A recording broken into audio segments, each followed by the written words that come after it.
certo? Então, retomando, esse texto de 1929, na verdade, foi, né, uma palestra que o Piscator deu, né, uma conferência que ele deu em 1929,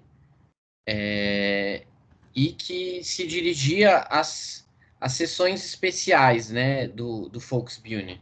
Então, o que eram essas sessões especiais? Acho que eu cheguei a comentar com vocês, né? É, vocês lembram que o Volksbühne ele funcionava com um esquema de assinaturas, né? Então, nessa época já eram assim, dezenas, centenas de milhares de filiados, e as sessões especiais eram, digamos, o setor que era mais radicalizado, né? E que foi quem apoiou as produções do Piscator, né? O Piscator foi fazendo. Vocês lembram que aquele período de 24 a 27 ele está no Volksbühne e ele faz uma série de produções que ele vai cada vez mais gerando mais polêmica, né? Vai tendo uma repercussão, ele já tem uma grande fama aí, né? E aí ele comenta nesse texto que ele está falando aí. Esse texto se refere ao primeiro Piscator Bune, né? Quer dizer, aquele que ele funda em 27, quando ele sai da Volksbühne, até o período de 28, assim, o final de 28, né? Ou seja, uma temporada teatral entre 27 e 28, quando ele vai à falência, né? E aí vocês lembram que eu coloquei para vocês um pouco como se deu essa falência, que teve a ver com o sucesso, né, das aventuras do soldado Schweck, que para tentar dar conta de fazer todas as produções que ele tinha se comprometido e, ao mesmo tempo, manter em cartaz essa produção, ele acabou fazendo um movimento de alugar um segundo teatro, que aqui nesse texto, inclusive, ele vai fazer um balanço de que foi um erro, né? Porque aumentou, dobrou as despesas e, ao mesmo tempo, que dividiu o público, né? É, mas isso levou ele à falência financeira. Então, essa conferência é, de certa forma, como chama, prestação de conta, justamente porque ele está querendo fazer um balanço desse período, né? Quais foram os êxitos e quais foram os fracassos, né? Então, ele diz assim que esse teatro, o teatro de Piscator, né, o Piscator Bühne, nasceu a partir da luta que se desenvolveu em torno da apresentação de uma peça, né, chamada Tempestade sobre Gotland, né, eu não cheguei a falar muito dela, assim, mas era aquela, acho que eu mencionei, né, que era uma peça que falava sobre uma revolução em 1400, e aí o Piscator vai inserindo questões atuais, né, fazendo referências à União Soviética e tal, à Revolução Russa, e aí isso gerou uma grande repercussão, uma grande polêmica, diante do que o Volksbühne teve que se pronunciar, eles censuraram partes da peça, e isso levou a um debate público, né? E aí o Piscator fala que se formaram duas grandes frentes, né? Uma que estava sob a bandeira da arte como expressão da grandeza humana, e outra sob a bandeira da arte como um instrumento do confronto social. E aí, o Piscator, né, depois dessa grande mobilização que tem de artistas se manifestando em defesa, né, do Piscator, contra a censura da peça dele, ele acaba pedindo demissão, é, e vai fundar esse teatro, né? E aí ele mesmo fala, né, que a situação era muito estranha porque foi no meio a partir do... Oi? Alguém falou alguma coisa aí? Acho que foi sem querer, né? Mas qualquer coisa pode interromper, viu, gente? Enfim, ele falou que no meio a partir do meio da burguesia, né, e apoiado pela maré da opinião pública, né, porque esse debate ele não aconteceu ali só no teatro, teve assembleia e tudo mais, mas foi um debate que foi feito na imprensa, né, como eu falei para vocês, assim, jornais de direita se posicionando, inclusive alguns falando assim, a gente deveria fazer um teatro nosso, como o Piscator fez um teatro da esquerda, né? Quer dizer, eles viam que era tinha um potencial político ali, né? E ele fala que esse teatro é financiado pelo capital, autorizado pelo Estado, e, no entanto, ele leva no seu programa, pela primeira vez, um teatro leva seu programa, um programa da Revolução Social, né?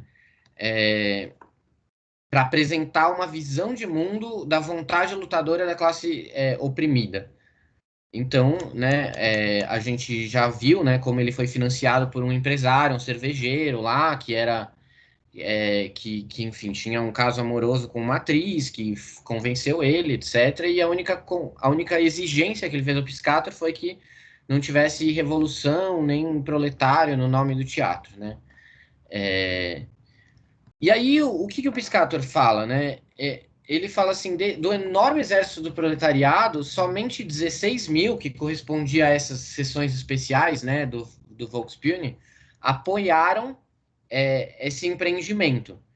E aí ele diz que, por conta disso, ele foi obrigado a abrir o teatro para receber as camadas médias e altas da burguesia, gente que na verdade era hostil à ideia do teatro e que ia lá mais pela fama do Piscator, pelo frisson, pelos comentários que existiam em torno do nome dele, né?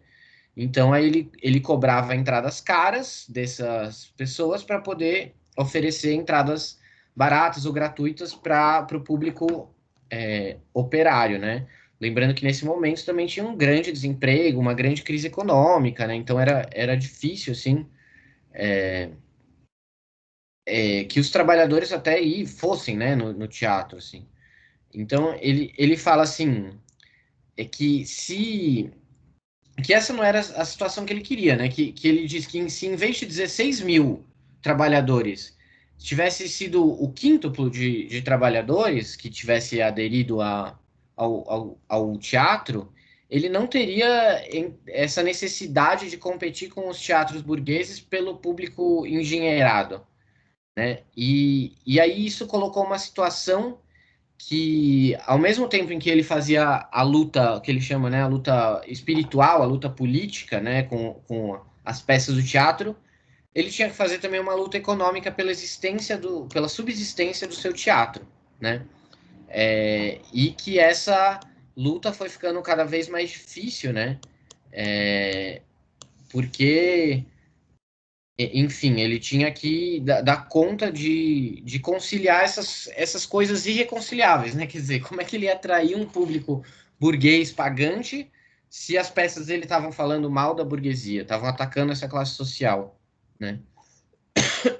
Aí ele começa a falar também sobre as mudanças, né? Que ele colocou de recursos no teatro, né?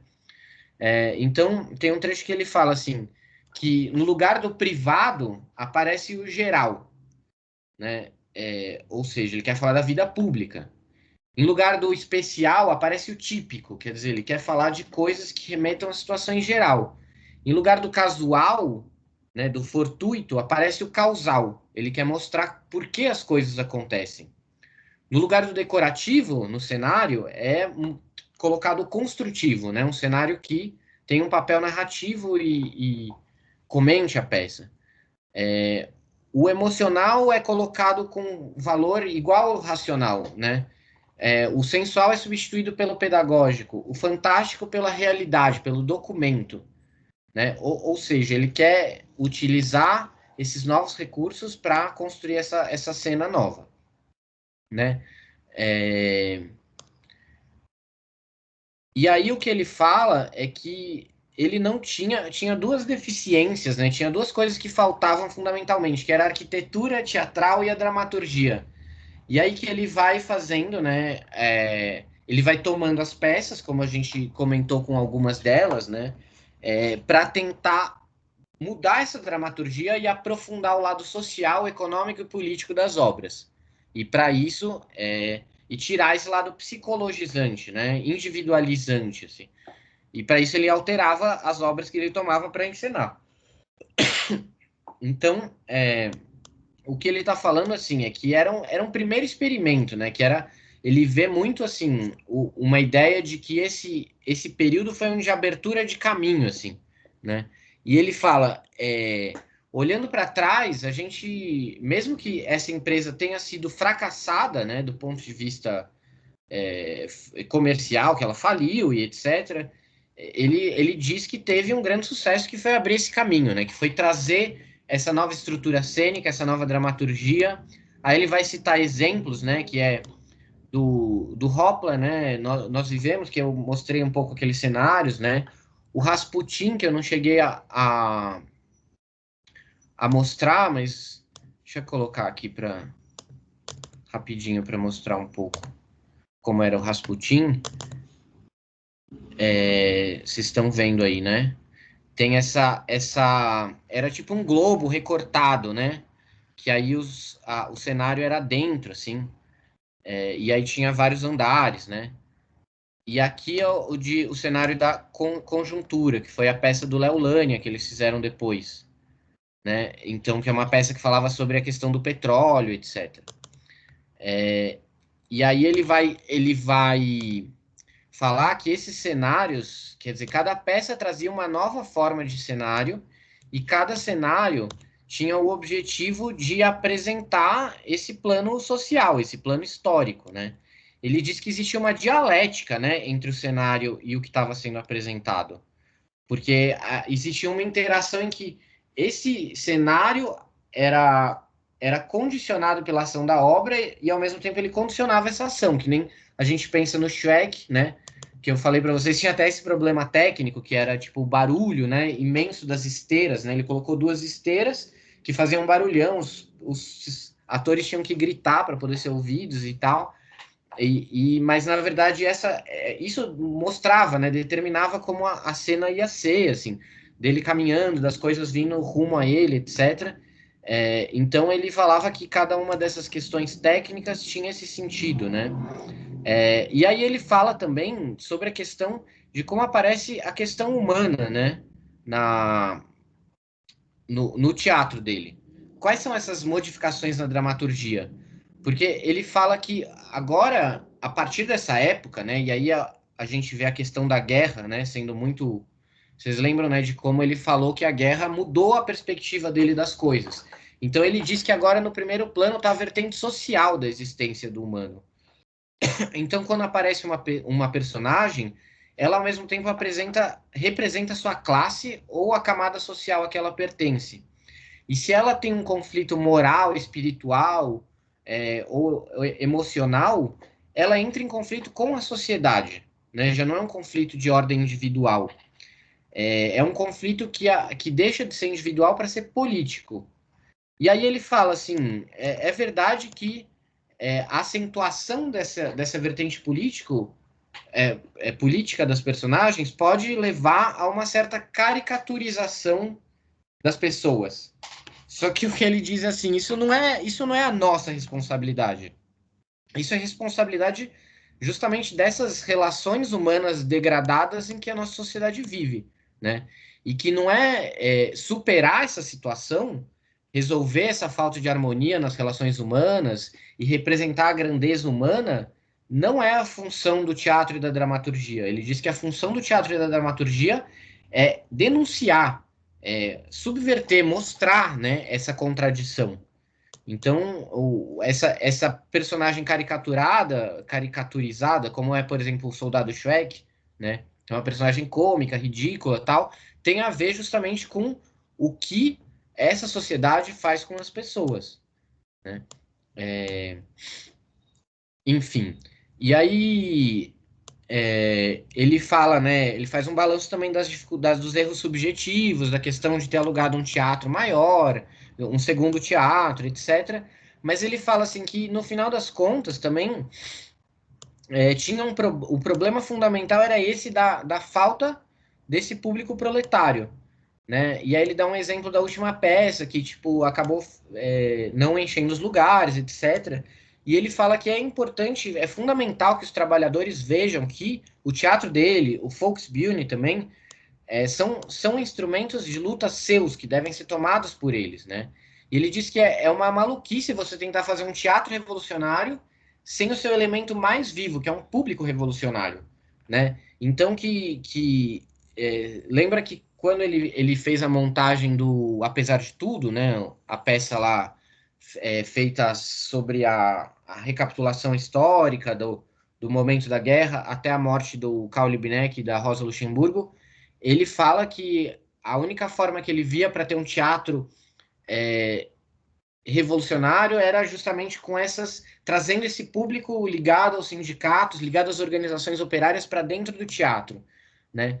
Então, aqui ele está falando de um momento em que ele ainda ia ter mais duas falências, né, de teatros pela frente, né, que seria basicamente uma temporada cada um desses teatros. E depois disso, ele, em 1931, quando as coisas, na verdade, já estavam bem feias politicamente na Alemanha, né, tipo, já tinha um nazismo bastante dominante politicamente, ele é chamado pela Mejapon Film, né, que é aquela empresa ligada àquela organização internacional, a IAH ou Mejrabpon, você vai encontrar também essa referência, né, que é o acrônimo soviético.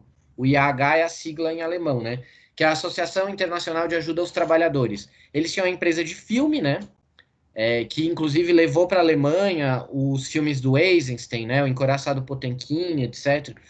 E ele vai ser convidado para dirigir um filme na União Soviética. Como eu já mencionei esse filme para vocês, né, anteriormente, que era A Revolta dos Pescadores, que ele vai ter vários contratempos, mas ele vai para a Alemanha.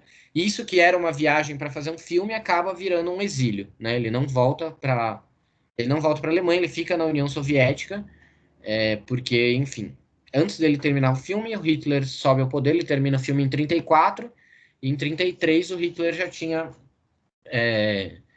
se tornado dominante politicamente na Alemanha, e aí ele não volta mais, né? Inclusive ele recebe convites, né? Eu falei para vocês, o Goebbels, curiosamente, era um admirador, né, da obra do Piscator e queria que o Piscator fosse para fazer obras de propaganda nazista, né? Então ele recebe esse convite que ele evidentemente não aceita.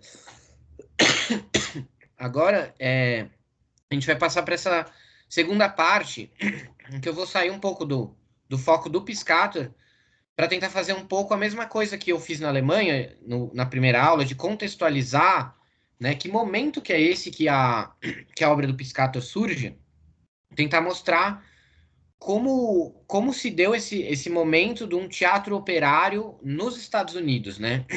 Eu mencionei para vocês que tiveram 4 países que tiveram um movimento de teatro operário bastante forte, né? Alemanha, Inglaterra, União Soviética, os Estados Unidos também, né? Óbvio que em outras proporções, não é a mesma coisa, né? Mas teve, principalmente por conta do influxo de imigrantes, né? A gente vai ver assim. Mas teve um movimento de teatro operário ligado ao Partido Comunista, etc, né? Então, eu vou colocar aqui a apresentação, peraí.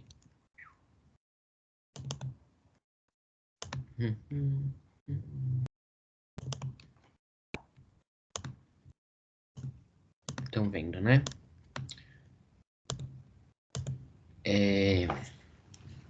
Então vamos lá, vamos sair, deixar um pouco o Piscato de lado. Primeiro, eu trouxe uma citação para vocês de uma figura muito interessante que é o Elmer Rice, né? Ele é pouco conhecido aqui e também é pouco conhecido nos Estados Unidos, né? Ele foi um importante dramaturgo estadunidense que fez uma ele tem uma obra, né? Eu recomendo quem quiser conhecer mais o Elmer Rice, que é muito interessante, o mestrado e doutorado da Maíra Malosso, né? Que foi minha colega lá, ela escreveu sobre 2 peças dele, né? O We the People e Street Scene, em que ela trata justamente dos elementos épicos na obra do Elmer Rice, né? Então, já nos anos 20, ele já estava fazendo lá nos Estados Unidos uma obra que dialogava com esse teatro épico. E aí ele tem um livro em que ele fala sobre a história do teatro, né, em diferentes países, e ele fala assim: é preciso destacar logo de início um fato extremamente importante para qualquer estudo do teatro americano. Ele não teve origem eclesiástica, palaciana ou estatal. É inteiramente um produto da empresa comercial, e durante os 2 séculos da sua existência foi dominado pela empresa comercial. Isso é muito interessante porque isso diferencia o teatro americano do teatro europeu, né? Lá na Europa, assim, a gente tem, em geral, ou origens da igreja, o teatro é milenar, né? E ele foi desenvolvido ao longo de séculos, assim, com uma origem religiosa ou com uma origem da nobreza que construiu. Na Alemanha, por exemplo, você tem muitos teatros até hoje, né, nas províncias que foram construídas é, pelos governos locais, então você tem muitos teatros estatais. É uma situação radicalmente diferente, porque nos Estados Unidos o teatro nasce como um negócio, né? E isso vai marcar ele muito, assim, né? Essa característica de um empreendimento comercial. Aí eu falei para vocês, né? Eu mencionei que na minha tese que eu mandei para vocês tem uma tradução. Eu fui reler agora, eu vi que tá cheio de erro, mas enfim, fazer o quê? Dá para entender. De um texto do Piscato de 1955, em que ele fala sobre, quer dizer, já tinha voltado do exílio nos Estados Unidos, e aí é um texto que ele vai dissecar bastante como funciona, né, na visão dele, esse teatro nos Estados Unidos, né, em seus aspectos positivos e negativos. E ele diz, né, em certos círculos, todo ele, né, todo teatro não é chamado de teatro, mas de show business. Só conta o que é suscetível de se converter em negócio. É impossível gastar dinheiro sem poder recuperá-lo e sem gerar mais dinheiro, né? Então isso é muito cedo, né? Tipo, já é, ali no final do século XIX, começo do século XX, já tem ali o surgimento da Broadway, né? Como esse lugar onde vai ser a sede, né? Desse teatro comercial. E aí, já nessa época, né? Em 55, quando o Piscator escreve esse texto, ele traz alguns dados, né? Ele fala primeiro que 86% do capital investido era perdido, né? Só que ele fala que os outros 14% poderiam gerar fortunas. Então ele compara é, o, o o investimento no teatro, né, que faziam os americanos com uma roleta, né, de cassino, assim, porque é um jogo de azar, assim, né? Você não sabe que peça que vai fazer sucesso e qual não vai ser. E aí ele traz algumas cifras, né? Ele fala das peças que, para um musical, por exemplo, ele falava que era de 300 a 400 mil dólares que se investia. Isso em 55, né? Eu fui ver hoje em dia é mais ou menos 15 milhões de dólares. Então, ou seja, né? é, o interesse que está em primeiro lugar é o do lucro, né? Porque vai ser investido uma fortuna por produtores, né? E a partir desse investimento você vai determinar tudo. É o produtor quem determina tudo. Ele vai escolher o diretor, ele vai escolher os atores. E é muito louco como se cria uma forma industrial de fazer teatro, que, por exemplo, a gente vê aqui no Brasil os musicais da Broadway, né? Que são exportados. É, é tipo um McDonald's, né? Que no McDonald's você tem a cozinha, você tem a forma de fazer o hambúrguer. Aqui também vai vir uma pessoa que vai supervisionar a produção para garantir que tudo seja feito exatamente igual, né? Ou seja, é um teatro industrial, assim. Ele tem que ser reproduzido da mesma forma em todos os lugares, né? E aí o Piscator vai discutir como que não se deve também que os Estados Unidos produziu grandes autores, e ele vai falar da dramaturgia e vai falar sobre como eles vão tomando essas influências europeias, retrabalhando e usando elas para constituir esse teatro estadunidense, assim, né? Mas que esse empreendimento comercial é o que é decisivo, essa marca, né? E aí, já no começo do século XX, começa a surgir um teatro alternativo, né? Para tentar um pouco escapar desse rolo compressor que era essa vertente comercial, né, do teatro. Então, tinha um movimento que se chamou de Little Theatres, né, os pequenos teatros, que eram teatros que surgiram com uma boemia intelectual, com as pessoas intelectuais do Greenwich Village, né, de lugares onde tipo foram surgindo pequenos teatros muito experimentais, né, onde se faziam peças em pequenos lugares, etc. E aí não tinha essa necessidade, né, nem essa soma incrível de dinheiro investida e nem a necessidade de um retorno financeiro. E aí, o Ben Blake, né, que depois ele é uma figura importante do teatro operário, ele escreveu um livro, né, The Awakening of the American Theatre, que ele fala o seguinte sobre esse movimento, né? Ele fala: os seus pioneiros, indignados com a trivialidade e a mesquinhez do teatro comercial, trabalharam heroicamente para dar à América um teatro digno do seu nome. Porém, pouco mais de 12 anos depois, o idealismo do pequeno movimento teatral deu lugar a um complexo de sucesso. Os sucessos da Broadway começaram a dominar o seu repertório.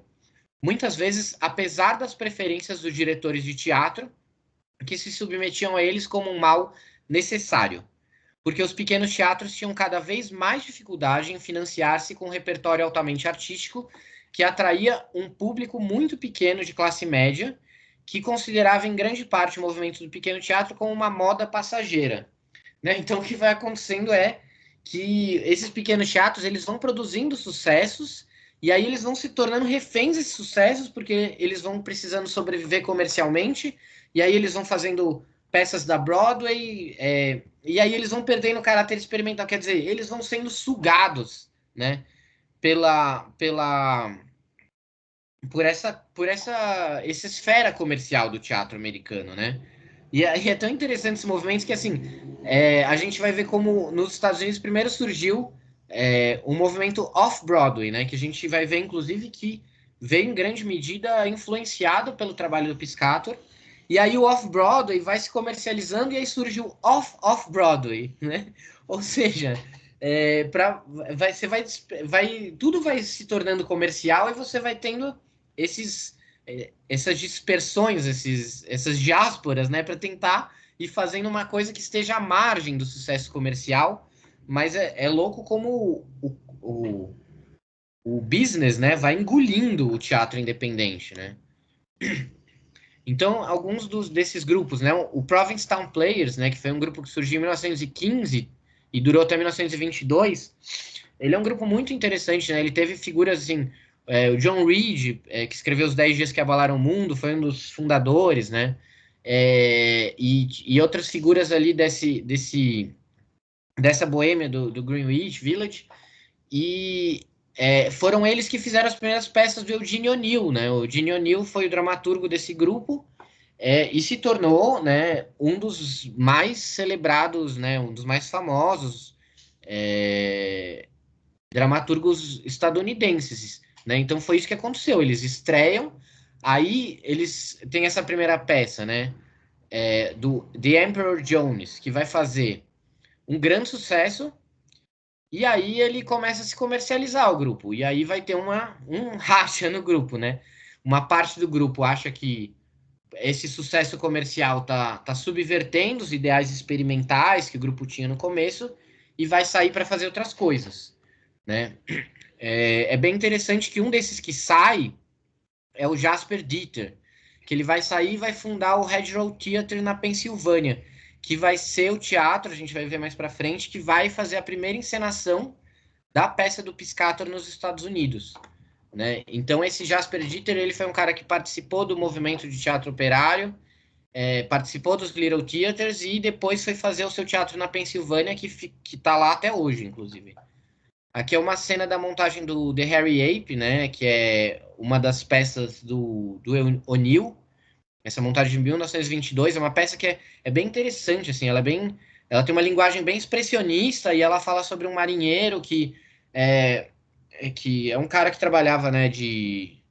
Na fornalha de um navio. E aí uma mulher vai lá e fala que ele é um macaco peludo. E aí ele sai explorando as coisas, ele vai para cadeia, ele encontra o movimento sindical, é uma peça muito, muito interessante, assim.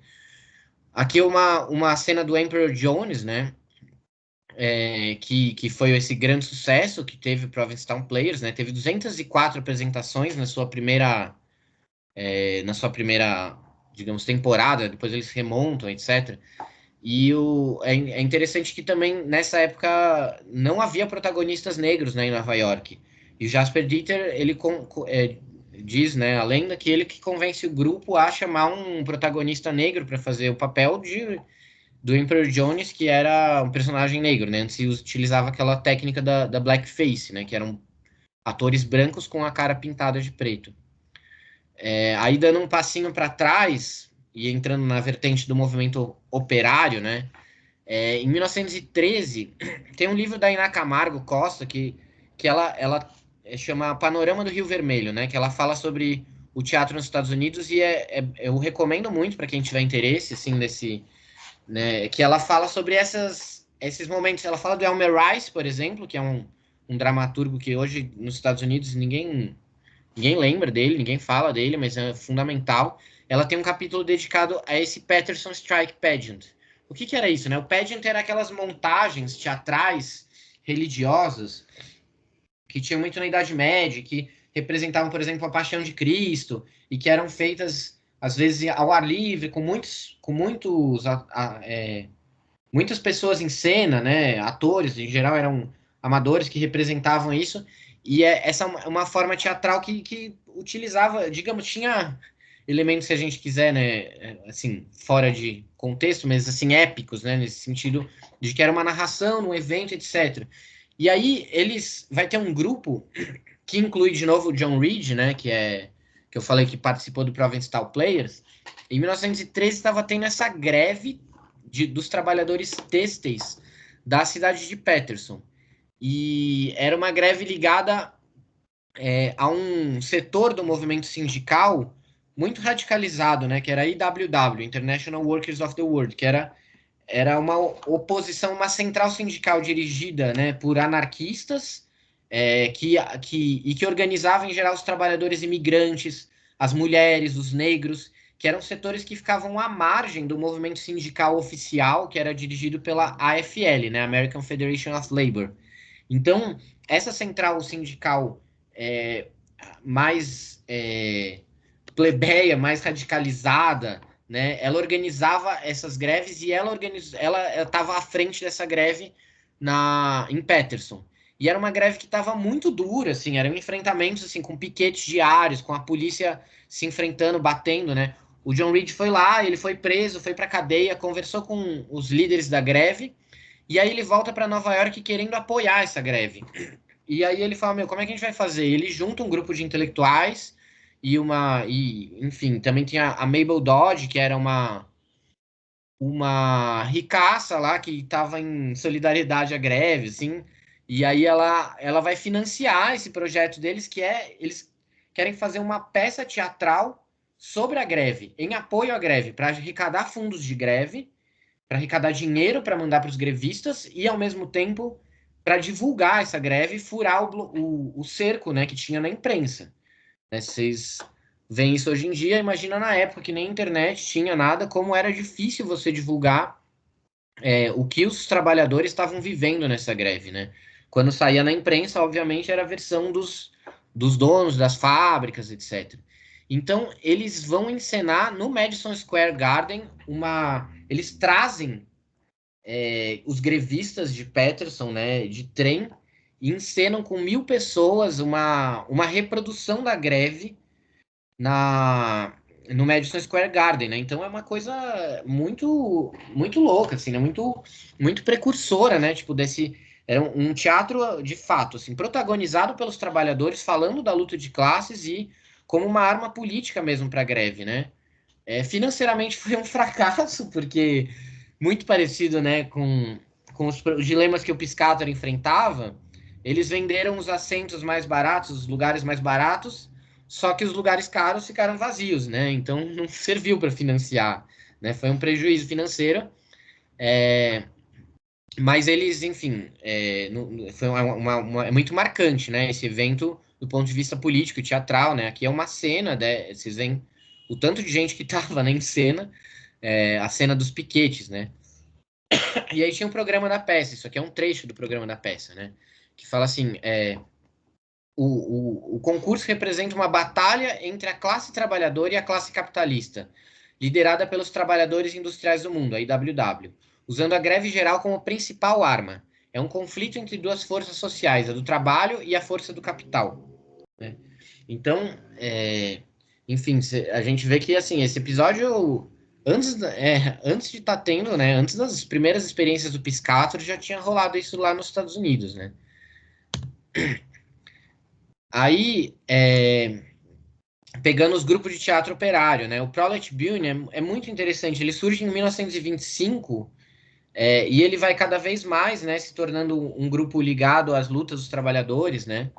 E um dos fundadores é o John Bonn, que ele é um imigrante alemão que conhecia as obras do Piscator na Alemanha, né? Então a gente vê que já nessa época a obra do Piscator vai começar a influenciar o teatro operário nos Estados Unidos por meio de gente que veio de lá, né? O John Bonn, fundamentalmente, ele vai ser um dos principais expoentes do teatro operário, um dos grandes organizadores do teatro operário nos Estados Unidos, né? E aí ele introduz essas coisas que ele viu lá na Alemanha, né? Com cenas de agite-prop, coro, né? As apresentações eram feitas em alemão, né? E aí aqui é uma cena de uma peça deles já de bem mais para frente, 1932, né? Mas dá para ver aqui, ó, a AFL, né? Quer dizer, a burocracia sindical. Aí aqui o cara com cifrão, né? Mostrando uma personificação, né? Do capitalista. Aqui do outro lado o cara com a placa socialista, né? Então vocês veem que os personagens eram tipos sociais, né? Bem parecido com as peças que a gente viu do teatro proletário lá do Piscator em 1919, né? 1920. Outro grupo que teve, muito importante, foi o Artef, né? Que era um grupo que era composto por trabalhadores judeus e apresentava as peças em Yiddish. O Yiddish é uma língua, como era, tipo, tinha o hebraico, né? O Yiddish era uma língua que era uma parente do alemão ali, parecido com o alemão, mas que os judeus, que era da comunidade judaica, eles usavam para se comunicar, né? Ainda tem muitos lugares, ainda é falado, né? Acho que diminuiu um pouco depois que o hebraico foi implementado como língua oficial, mas ainda é falado e era falado principalmente pelos judeus mais pobres, né? E aí eles faziam um teatro que era menos, né? Vocês podem ver aqui dessa cena, é bem visível que é um teatro que tem um caráter mais naturalista, mais parecido, né, com o drama burguês, né, convencional, entre aspas, né? E tinha três divisões, né? O Artef Players, que era um grupo de 45 atores, o Artef Studio, que, né, vocês veem, é tipo uma coisa mais experimental, e o Artef Club, que eram os 35 não atores que faziam suporte técnico, né? Mas esse grupo foi bem importante também, né, na história do teatro operário, principalmente pela influência que exerceu, né? E aí, outro grupo que surgiu em 1926 é o Workers' Drama League, que é bem interessante que ele surge a partir, inspirado nos relatos do teatro soviético e do teatro do Piscator, que foram feitos pelo Huntley Carter, que viajou para lá, viu e trouxe aqui o testemunho, né? Jasper Dieter, né, mais uma vez o cara que rompeu lá com o Provincial, participou disso, e depois ele vai ser super efêmero esse grupo, né? Vai ter a fundação do New Playwrights Theatre, que esse grupo, uma parte dele vai se incorporar lá, né? Enfim, eles sobreviveram também com uma doação de um ricaço lá, que deu uma grana e durou um tempo e depois acabou, assim. Aí, aqui, o Workers Laboratory Theatre, né? Já é uma iniciativa de um movimento operário organizado, né? Que quer conscientemente criar grupos de trabalhadores que façam teatro, né? Então é fundado pelo John Bon, ele era militante do Partido Comunista, né? Então ele já está aí pensando que nem o Piscator estava lembra que quando o Piscator foi fundar o Teatro Proletário, né? Ele chamou as organizações operárias para compor um comitê, né? E queria que aquele teatro fosse visto como uma ferramenta, né? Então o John Bon era um cara que ele queria fazer teatro de trabalhadores como uma ferramenta política ligada ao Partido Comunista, né? E eles vão fundar um movimento que vai se expandir a nível nacional, né? Eles vão promover as Espartaquíadas, que eram uma espécie de Olimpíada de teatro operário, inspirado no que acontecia na União Soviética, né? A Workers' Theatre League, quer dizer, uma liga de teatro de trabalhadores, né? Que vai reunir os grupos de teatro de trabalhadores numa organização nacional. E eles começaram a editar uma revista, né? Workers Theatre Magazine, que essa aqui é a capa se eu não me engano, é do primeiro número, né? E aí eu trouxe aqui algumas capas para vocês verem como foi mudando, né? Que tipo, você vê, é um negócio super caseiro, né? Era feito na máquina de escrever e aí faziam um mimeógrafo e saíam vendendo, né? E aí, aqui já as capas de 1931, né? Já vocês veem que aqui é feito com provavelmente estilogravura, né? Aí em 32, assim, já vai ficando uma coisa um pouco mais trabalhada, né? As capas, assim. Em 33, aqui já é feito com impressão, uma coisa mais profissional. E a revista, o que que ela fazia? Ela publicava. Ela tinha. Era como um órgão organizador desse movimento nacional. Então, ela tinha debates, resenhas de peças, textos de peças de teatro, de agitação e propaganda, cartas que eram enviadas pelas pessoas nacionalmente. Eles mandavam também integrantes dessa redação, desse grupo que se reuniu, para ajudar na organização de grupos de teatro operário, né? Então eles eram um polo articulador mesmo desse movimento. Nessa revista atuava como órgão de um movimento que ia se nacionalizando e que se concentrava ali, né? Então, por exemplo, tinha uma peça lá do Prolet Bühne. Eles colocavam a peça na revista e distribuindo a revista, os grupos de teatro em diversos estados podiam reproduzir essa peça, né, nas fábricas, nos locais de trabalho, enfim. E aí foi engrossando, né, esse caldo, assim, vai sendo uma coisa que eles vão aumentando o número de grupos, etc, né. Eu peguei um trecho aqui do Ben Blake, que ele foi parte, né, desse movimento, foi uma das figuras importantes nesse movimento, e nesse livro ele fala um pouco, né, como que eram esses debates, né, que tinham nas revistas. Ele falava: a relação entre forma e conteúdo foi discutida insistentemente nas páginas impressas de forma calorada, em paralelo com as intensas discussões verbais tarde da noite após os ensaios, acompanhadas por xícaras de café preto em cafeterias tomadas por fumaça de cigarro. Alguns escritores defendiam o expressionismo, outros pressionavam pelo realismo, e ainda havia quem privilegiasse o vaudeville como a única forma popular nativa. Um escritor argumentava pela adoção de uma única técnica uniforme por todos os grupos de teatro operário do país, para atingir a máxima eficácia para transmitir a mensagem específica de cada peça importante. Outro declarou: o teatro dos trabalhadores não pode adotar uma forma fixa. Ele está em constante mudança, em conjunto com o movimento revolucionário. O teatro dos trabalhadores está apenas começando. Nessa etapa, nós temos que experimentar com cada forma que conhecemos, e podemos usar qualquer forma contanto que atinja seu propósito. Para encontrar a forma, nós precisamos estudar o conteúdo. Essa era a visão que logo prevaleceu, ainda que grupos individualmente e indivíduos dentro de cada grupo continuassem a favorecer uma ou outra forma em particular. Então, vocês veem que é muito interessante, né? Porque eles estão aqui fazendo debates teóricos, né? Sobre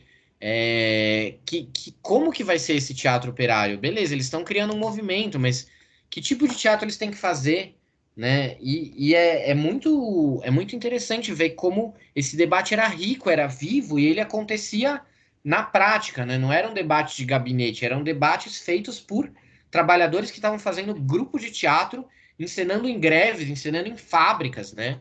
E levando os resultados disso para serem debatidos, né? Isso é muito louco, assim. É, e aí, em 1932, né, eles fundam a Liga dos Teatros Operários, nessa primeira edição das Espartaquíadas, que seria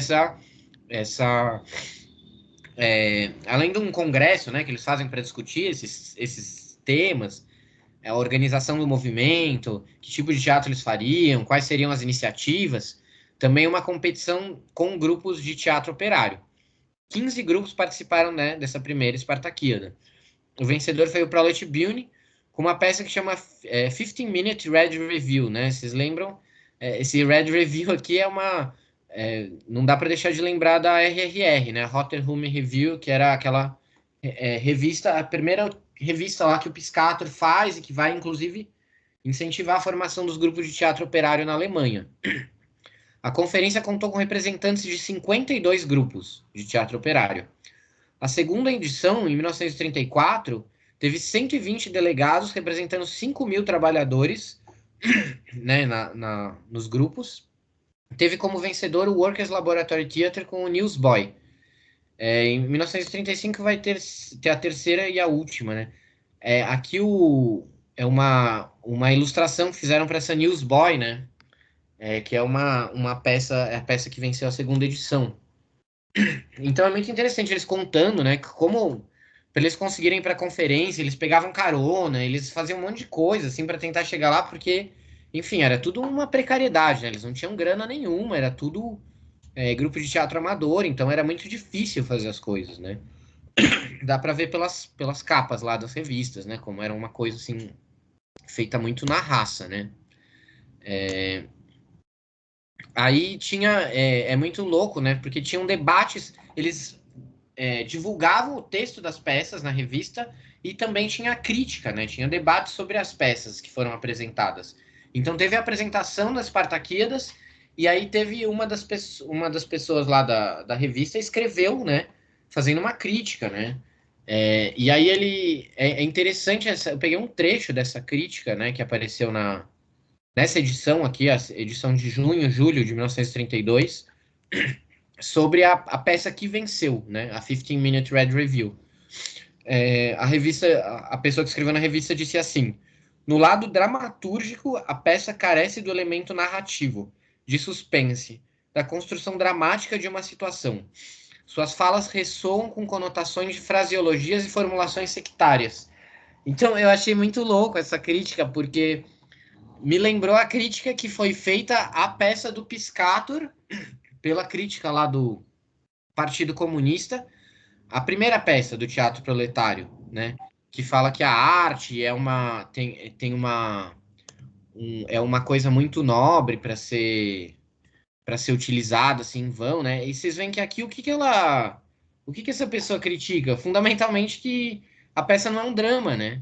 Que ela não tem estrutura narrativa, suspense, construção dramática. Claro, porque era uma peça de agitação e propaganda e, portanto, era uma peça com uma estrutura épica, né? Uma peça episódica, em cenas, com canções, né? Ela não tinha esse objetivo de ter uma estrutura narrativa, né?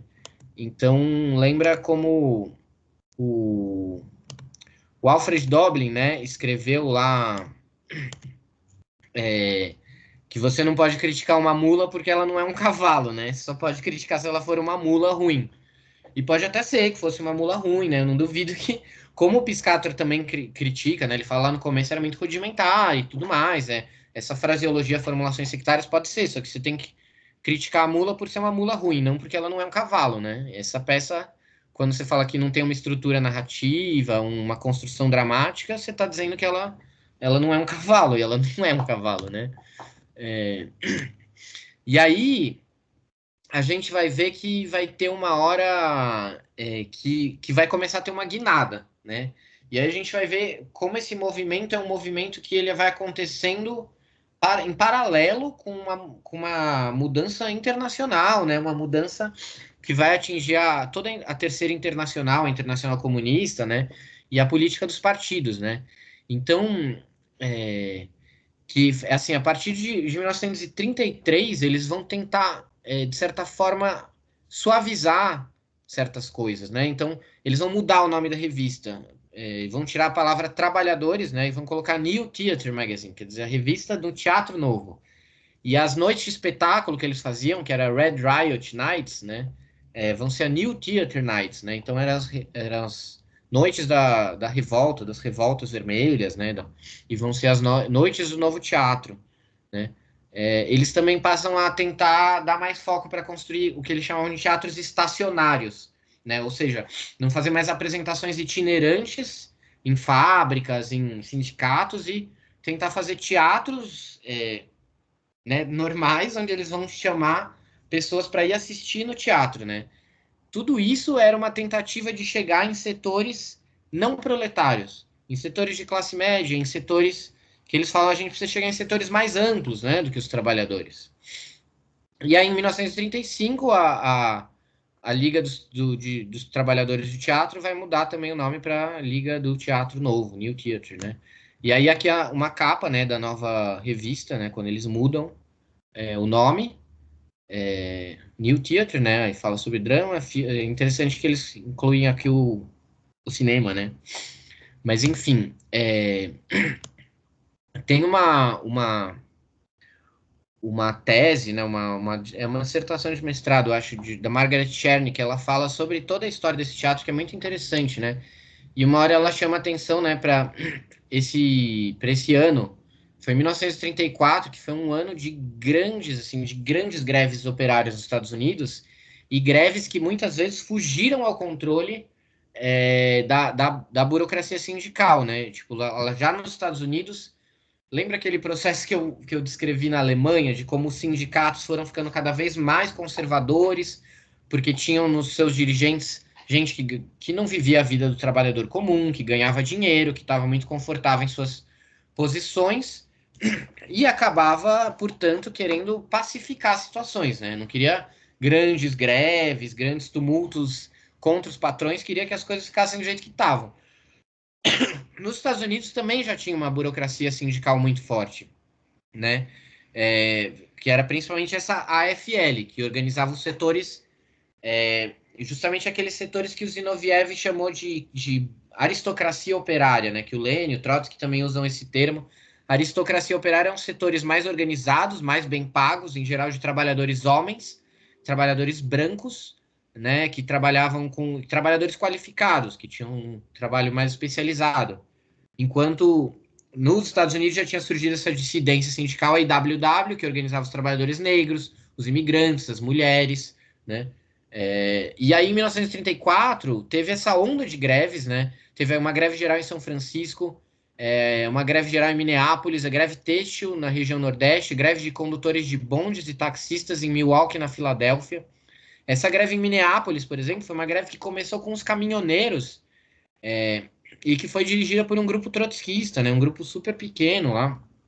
É, e aí, o que a Margaret Cheney chama atenção, que é uma coisa que acho que é bem interessante de pensar, é que ainda que o movimento teatral tenha apoiado ativamente, né, eles faziam peças nos sindicatos, eles faziam peças de apoio às greves, escreviam textos para serem encenados, apoiando a greve. Ela aponta que não tinha uma ligação orgânica entre o movimento de teatro e os sindicatos para tentar fazer uma coisa em escala nacional, né, que pudesse apoiar e efetivamente, né, que eram uma coisas que ficaram um pouco separadas assim, e que talvez já tivesse a ver, né, com essa ideia do movimento teatral chegar em setores menos proletários, né, e o movimento sindical tá um pouco num outro lado, assim. Bom, enquanto isso, né, o Piscator foi lá para a União Soviética, né, aqui convidado pela Megira Bom Filme. E é muito interessante, né? Encontrei um artigo que discute um pouco da Lin Mali, que discute um pouco a questão de como o Piscator se postava frente às dificuldades que a burocracia colocava, né?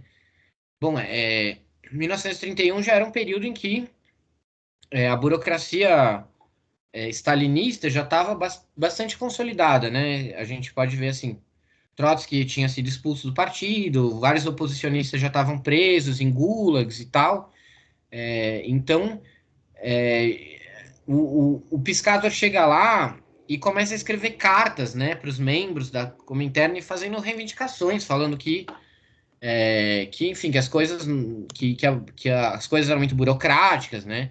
E aí ele sugere que a indústria cinematográfica soviética precisava ser totalmente reestruturada para proteger a visão criativa do artista, né? E tirar ele tinha que falava que eram diretores de cinema que deviam estar controlando, né, a empresa estatal de cinema e não burocratas, né, não funcionários do partido.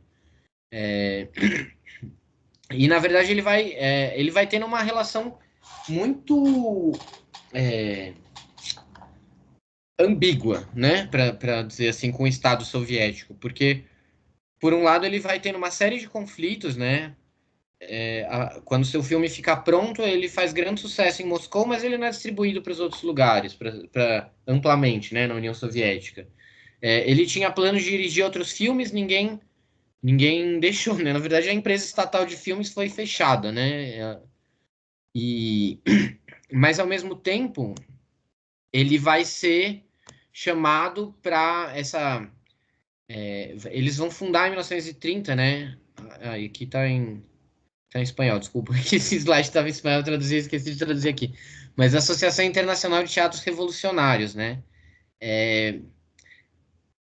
Que eles criam essa organização principalmente com a Alemanha e União Soviética, mas vai ter uma grande influência lá naquele movimento de teatro operário nos Estados Unidos, que a gente viu, né? E o Piscator já em 31 participa da conferência, ele já está lá na União Soviética, e ele começa a defender as suas visões lá, né? Ele defende a criação de um grupo de teatro revolucionário germano-soviético, né? Que tivesse participação dos dois países e que servisse de modelo. E ele defende muito a questão da profissionalização do teatro revolucionário. Lembram que teve lá uma polêmica que atacavam o teatro dele, falando que o verdadeiro teatro revolucionário era dos grupos proletários amadores. E ele escreve defendendo o teatro dele, que ele fala que é um teatro revolucionário, profissional, e que ele fala que por mais que os grupos ocidentais não tivessem um Estado operário para financiar, para apoiar, como existia na União Soviética, eles tinham que fazer o possível para imitar o profissionalismo dos soviéticos, né? Dos blusas azuis, dos grupos que tinham se tornado modelos, né? Para um movimento de teatro operário internacionalmente, assim. Aí, seguindo aquela tendência que eu mostrei lá na revista dos Estados Unidos, né, deles mudarem o nome da revista, o nome da associação, eles aqui em 1932, quer dizer, um ano antes, eles já mudaram, né? Antes chamava União Internacional dos Teatros de Trabalhadores. E aí eles mudaram para União Internacional de Teatros Revolucionários, quer dizer, tirando aí esse termo, né, trabalhadores, né, numa tentativa de chegar a setores não proletários, né? Eu coloquei, né, que aqui que sinaliza uma mudança rumo ao frente populismo, né? Aí eu não sei se vocês estão familiarizados com o que era essa política de frente popular, que ela só vai se consolidar ali mais para frente, né? Em 35, assim, mas ela já vai sendo gestada antes, né?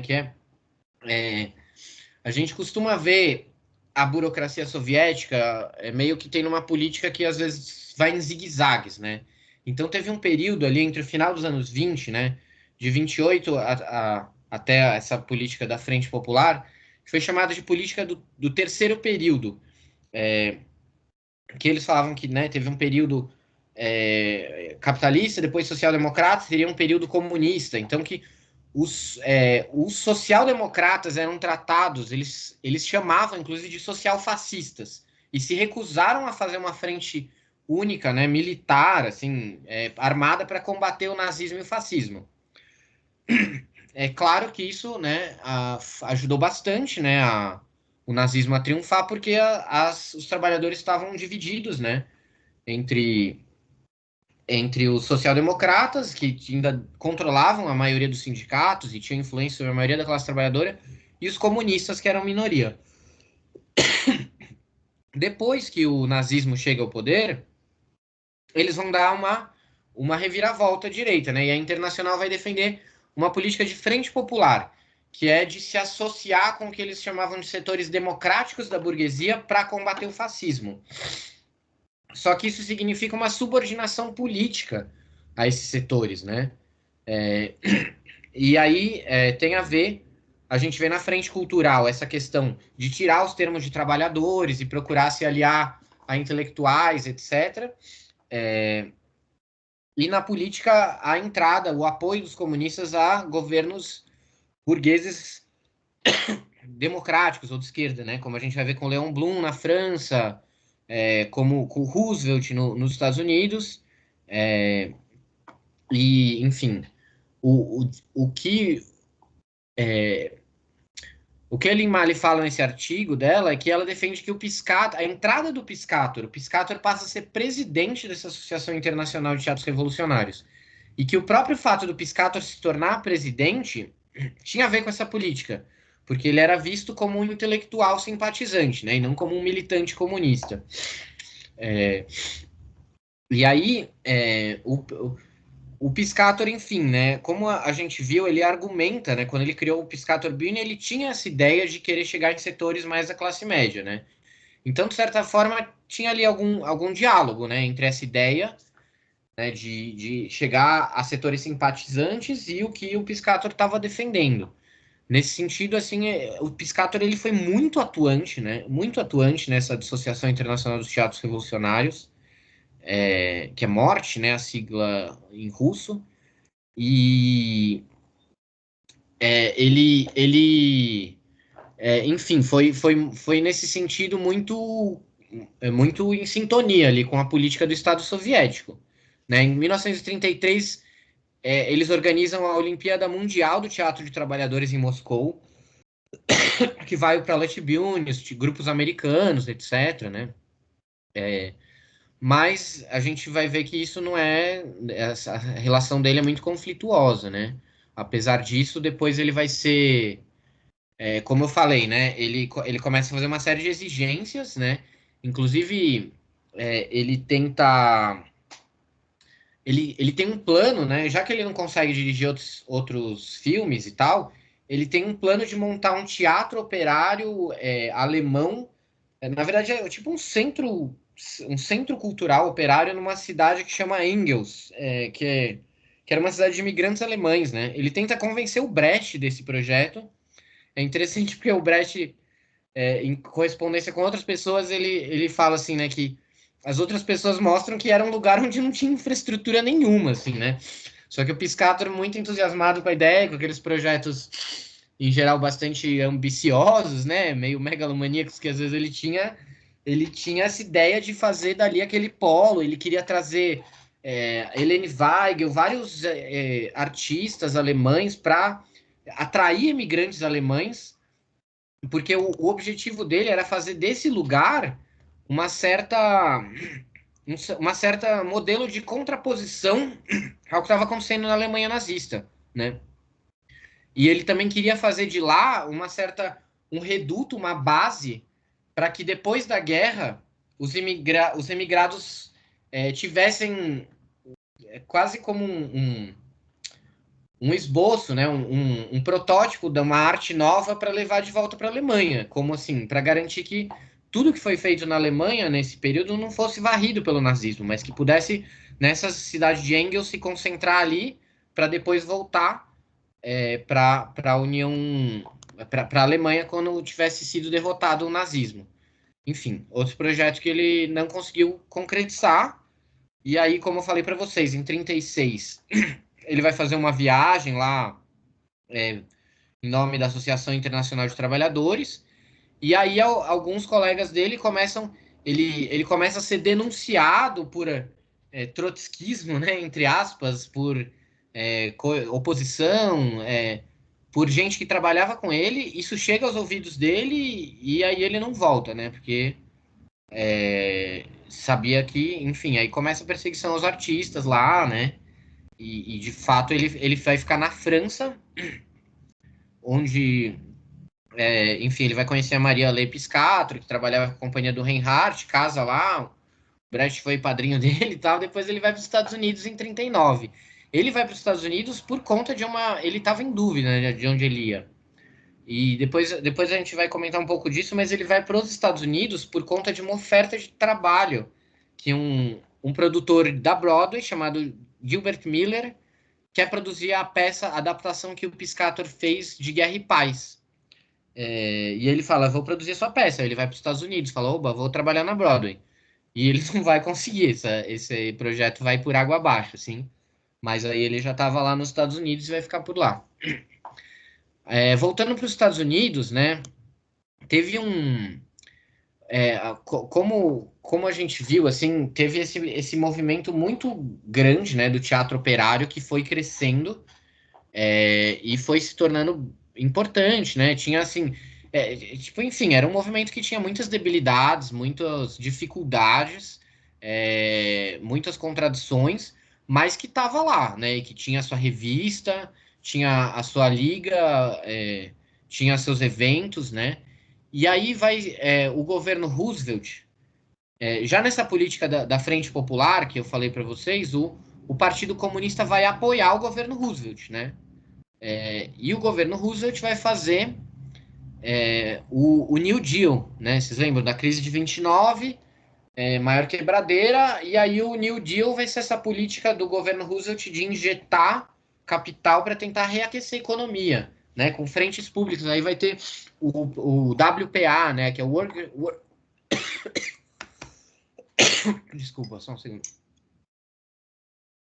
Vai ter esse Workers Progress Administration, que era o programa de criação de empregos públicos, né? Frentes públicas de trabalho. Então vai começar um monte de obras, um monte de coisa para empregar os trabalhadores que estão desempregados, né? Criou quase 3 milhões e meio de empregos, né? Durante a sua duração. E dentro desse WPA vai ter uma divisão para arte, né? O Federal Art Project. E dentro desse Federal Art Project vai ter uma divisão do teatro, que é o Federal Theater Project, né? Então, aqui esse cartaz que eu coloquei nessa imagem, né? Mostra, de novembro de 1936, mostra a distribuição dos 5.219 empregados no Federal Art Project, né? Em novembro de 36. Então, vocês veem aqui em cima, 49% nas belas artes, né? 29% nas artes práticas, 16% na educação, 6% em outros, né? Então, aqui o teatro deve estar nesses 29%. Tem umas, aqui ó, se vocês veem pertinho, tem artes aplicadas, fotografia, design, não sei o que, aí que stage, set e drama. Então, na verdade, quer dizer, o Federal Theatre Project era uma pequena parcela dessa divisão de artes, desse programa de empregos. E mesmo assim, né, pensando assim, foi o maior programa público estatal de teatro em qualquer país que não seja, acho que a União Soviética, né? Tipo, empregou muita gente, né? Muitos artistas e pessoal técnico, né, de teatro que foi empregado por esse programa. E aí o que aconteceu foi que o teatro operário, como o Partido Comunista apoiava o governo Roosevelt e o movimento de teatro operário era muito ligado ao Partido Comunista, eles, na prática, eles dissolveram as organizações do teatro operário para entrar com tudo no Federal Theatre. E aí passaram a fazer parte do Federal Theatre Project, né? A diretora do Federal Theatre era a Hallie Flanagan, que ela era uma pessoa que ela viajou para a União Soviética. Curiosamente, ela teve uma bolsa da Fundação Guggenheim e ela foi para a União Soviética, onde ela viu o teatro soviético e achou incrível. Escreveu um artigo sobre esse teatro, né? Muito entusiasmado, falando que estava se criando um novo tipo de teatro, né? E ela que vai dirigir o Federal Theatre Project, né? Então ela era uma pessoa bem progressista, tal. O que a gente vai ver, eu vou passar um trechinho de um filme aqui para vocês, mostrando que o Federal Theatre Project vai começar a ser acusado de ser um projeto comunista, né? E vai acabar sendo fechado pelo Congresso americano, assim. Então, alguns números, né, do Federal Theatre para ter uma dimensão do que ele foi. Teve mais de 1.000 apresentações de teatro por mês, que atingiam mais de 1 milhão de pessoas, produziu mais de 1.200 peças. Tinha um programa de rádio que chamava Federal Theatre of the Air, que era peças de rádio, peças transmitidas pelo rádio, né, peças radiofônicas, com 10 milhões de ouvintes, né? E os grupos de trabalhadores se diluem dentro do Federal Theatre Project, né? Então eles perdem independência política e econômica, mas eles ganham em estrutura e recursos, né? Porque o Federal Theatre, enfim, tinha mais grana do que tinham esses grupos de teatro que não tinham porcaria nenhuma de dinheiro para fazer as coisas deles, né? Ainda que vale a pena dizer, né? Essa revista eles chegaram a ter funcionários rentados, profissionalizados, era tipo, se eu não me engano, tinha 9 funcionários na revista em período integral, então eles tinham ali alguma estrutura, né? Bem pouca, mas tinham. Aí aqui é a cena de uma peça, né? One Third of a Nation, encenada em Seattle em 1938. Essa foi uma das peças que gerou a acusação de comunista, né? Porque o que é? Esse, um terço de uma nação, né? O título falava sobre o problema da moradia. né, das pessoas sem casa nos Estados Unidos. Então, é coisa de comunista, né? Aí tinha uma divisão do Federal Theater que era chamados Living Newspapers, ou seja, né, traduzindo jornais vivos, que era o mesmo nome, né, os Живая Gazeta, que eram os jornais vivos da União Soviética, né, que é a primeira forma de teatro de agitação e propaganda que surgiu lá, eram os jornais vivos, que na verdade eram primeiro assim, a Rússia era um país de analfabetos, né, eles fizeram uma grande campanha de alfabetização depois da Revolução, fizeram até uma reforma ortográfica para simplificar o alfabeto, para poder alfabetizar as pessoas, mas, enfim, era um país muito grande e para levar as notícias da Revolução, iam gente ler os jornais, né? Eles liam nas vilas, nas camponesas e tal, iam de trem e tal. E aos poucos essas leituras foram sendo dramatizadas e virando peças e viraram essas apresentações de cenas de notícias de jornal, que eram cenas, né? Muito parecido com o que a gente viu no teatro proletário, do Piscatoro, nas peças de agitação e propaganda do Teatro Operário dos Estados Unidos, e aqui virou uma divisão do Federal Theater Project, dirigida, adivinha por quem é o Mel Rice, né? Aquele que eu falei lá no começo, que era um cara que já estava envolvido nos Little Theaters, já fazia peças de que tinham muita influência do épico, né? E tudo mais. Assim. Então, eles faziam tipo uma redação de um jornal, né? Onde eles criavam coletivamente, baseado nas notícias de jornais e tal. E aí, a primeira produção que foi fazer era para falar sobre a invasão da Etiópia pelo Mussolini, pelo exército fascista. Foi censurada e o Elmer Rice se demitiu, né? Ele já desde o começo achava assim, já botava muita fé nele, que não ia ser uma coisa muito interessante, porque eles falaram que ia ser um teatro livre, adulto e sem censura, né? E aí já no comecinho, quando foram fazer a peça sobre a invasão da Etiópia foi censurada.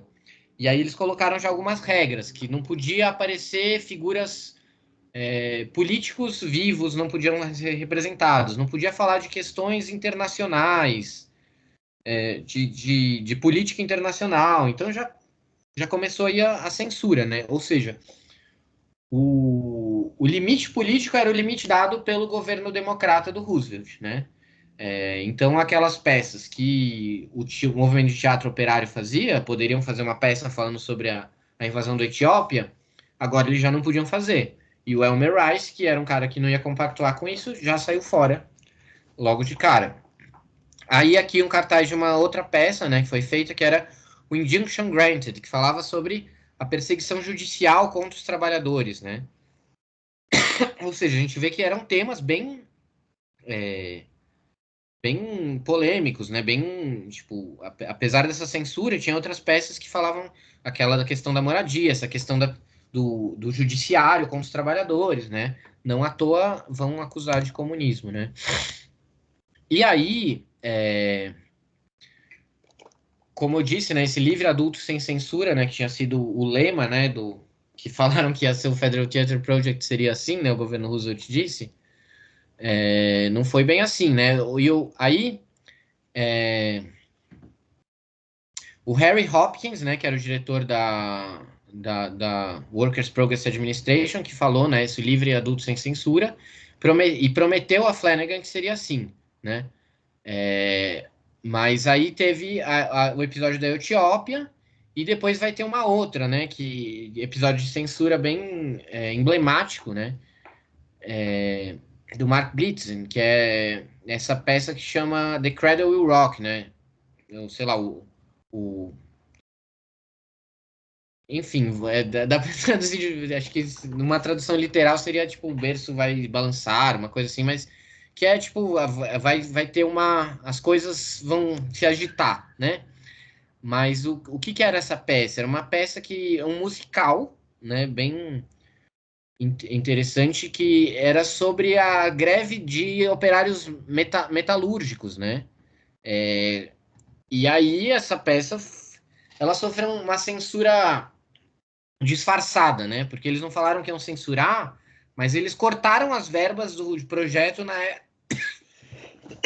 bem na data de estreia. Então falaram que não ia ter grana para poder fazer a apresentação. A direção dessa peça era do Orson Welles, né? E aí eles vão e fazem no Mercury Theatre a peça. Eles, frente à censura do Federal Theatre Project, eles saem do Federal Theatre e aí eles vão fazer essa peça encenada no Mercury Theatre e vão fundar, né, o Mercury Theatre a partir disso. Tem um filme que conta essa história, eu vou passar um trecho aqui que é só um trechinho, né? Mas eu recomendo que vocês vejam que, apesar de ser um filme hollywoodiano, né? Com as questões todas que tem, mas vale muito a pena ver, que foi escrito e produzido pelo Tim Robbins, que chama The Cradle Will Rock, né? Em português acho que é O Poder Vai Dançar. Enfim, tem ele inteiro no YouTube e conta essa história, né? Da censura dessa peça. E intercalado ele também conta a história da pintura do mural do Diego Rivera no Rockefeller Center, né? Que ele fez um mural lá, o Rockefeller não gostou, mandou destruir porque tinha a cara do Lenin, enfim. É um filme interessante, assim. E aí, né, depois da produção de Etiópia, que eu falei, o governo estabeleceu quais eram os temas proibidos para as peças do Federal Theatre. A ascensão do Terceiro Reich, né, a ascensão do nazismo, a guerra civil na Espanha, a invasão do território chinês pelo Japão e o crescimento econômico do Estado soviético, ou seja, nada de política internacional. As personificações de chefe de Estado também foram proibidas e apenas foram permitidas citações de palavras públicas de outras figuras, né? A censura recaiu sobre The Cradle Will Rock, porque falava de uma greve metalúrgica que enfrentava o governo e os industriais, né? Aí aqui eu queria passar para vocês um trechinho do que aconteceu, né? O Congresso americano fez uma comissão, né? Digamos, tipo, uma espécie de uma CPI lá deles para investigar se o Federal Theatre Project estava dominado pelos comunistas ou não.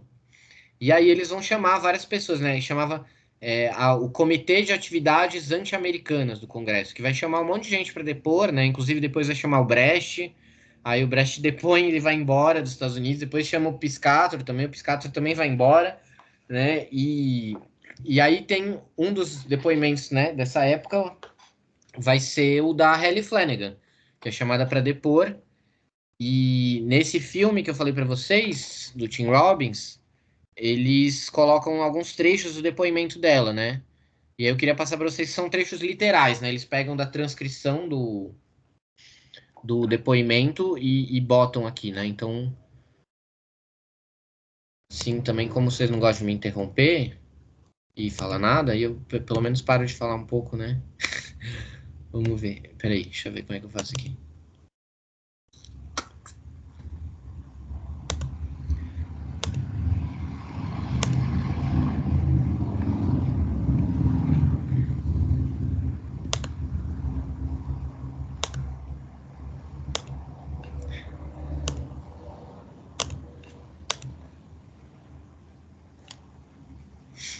Estão vendo? Sim.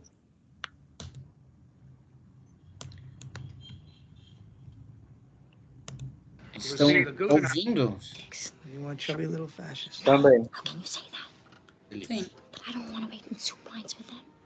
I don't Now, want what them would to that run teach them if we take my parents' money? That it's all right to believe in. There are rats in here. On again today. I'll keep on top of that. We have to reassure Jack that we will find a way to do his show. They're chomping at the bit for you. 20% cuts, Harry. I had no warning. It's a temporary measure, a stopgap, a cash flow problem. We'll get the 20% back, Hallie. Can I hold you to that? Yes, you testified last Estão time. falando Hazel do Hoffman Potts, will ruin that case. né? Do Federal But she got good headlines, though. Most Esse of é the a press is Halle so bored of this Flanagan, committee, they just esse bite é o the Harry bullet and print the Hoffman. highlights. Aí ela They'll tá all be coming entrando back para for dar you, o though, Hallie. depoimento. Not to put any pressure on you, but a good showing today would undoubtedly help. By order of the federal government, no one is allowed in the theater. No props, costumes, set pieces can be removed. Why? I don't know, sir. Well, for how long? I don't know, sir. We have an office in the back. I assume we can use that. I'll have to check with my commander. Let's go and check with Stalin, you Cossack stooge. What? Paper troubles. It's an operation.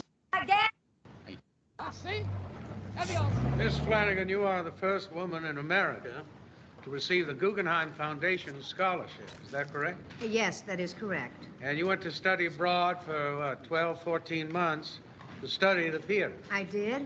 What date was that? That was in 1926 and 1927. You spent most of your time in what country? In Russia. In Russia. Now, how much time did you spend in Russia, Mrs. Flanagan? I spent 2 months and a half in Russia out of 14 months, but let me say, gentlemen, Did that you those spend 2 more months- time there studying the theater than you did in any other country? I did, because there are many more theaters in Russia than there are in any other country. Did you or did you not make the statement that the theater in Russia is more vital and important? Yes, I did find that. What is it about the Russian theater that makes it more vital and important than the theaters of the continent and the theaters of the United States? I would be glad to answer that, but before I do, I would like to say that I have maintained consistently that federal theater is American theater. American theater founded on American principles, which has nothing to do with the Russian theater. I know, but you're not answering the question, Mrs. Did you make Flanagan. later trips to Russia to study the theater? I went to Russia in 1931. Did you attend the Olympiad there? I did. Was this at the time of the 5th Red Internationale of Labor Unions that you attended? I wouldn't know about that. I was going to see theater. That was my one concern. Are you a member of any Russian organization at the present time? I am not. Have you been a member of any Russian organization? I have not. Open up. Go away. Então, peraí que tem... Deixa eu ver onde que é o outro trecho.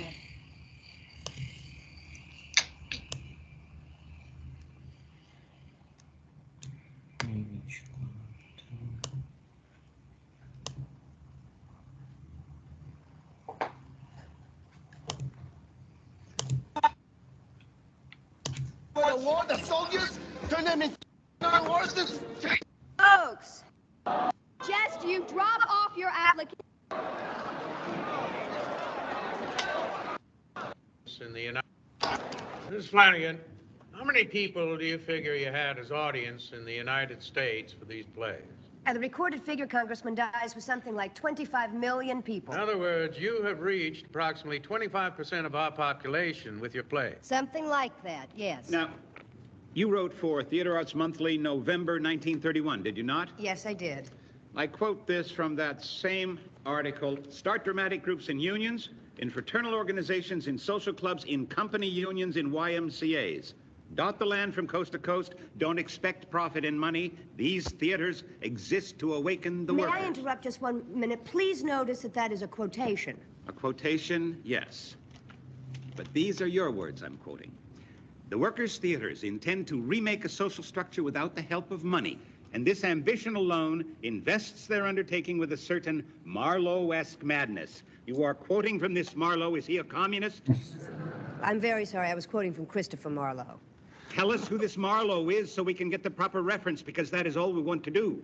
Put in the record that he was the greatest dramatist in the period of Shakespeare, immediately preceding Shakespeare.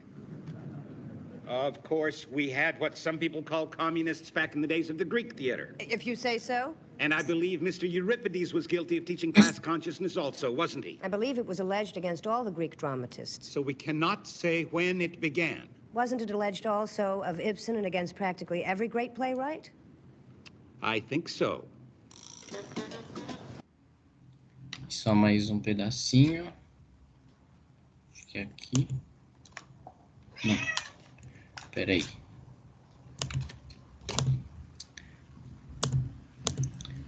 E 30.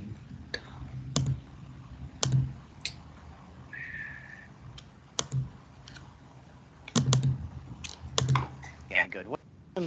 Of exhibiting... Union? No, why? You have established the precedent of exhibiting a play that champions the cause of public ownership of utilities. You said that you thought that was proper, and you thought that you had a right to do that. I think so. And now, if the same play proved that the public ownership of railroads was a good thing, well, you would do it too, would you not? Absolutely. And the test is it a good play? And if someone came with a play showing that the public ownership of all the lands in the United States, and it was good play, well, you would do that too, would you not? Well, that is a very clever move on your part to maneuver me into a certain position. I do not pretend to any cleverness. No, I would not. We would stop at that because that would be recommending the overthrow of the United States government. And I do not want that, gentleman, whatever some of the previous witnesses have intimated. In other words, you would favor doing it by degrees, but not all at once. Isn't that right?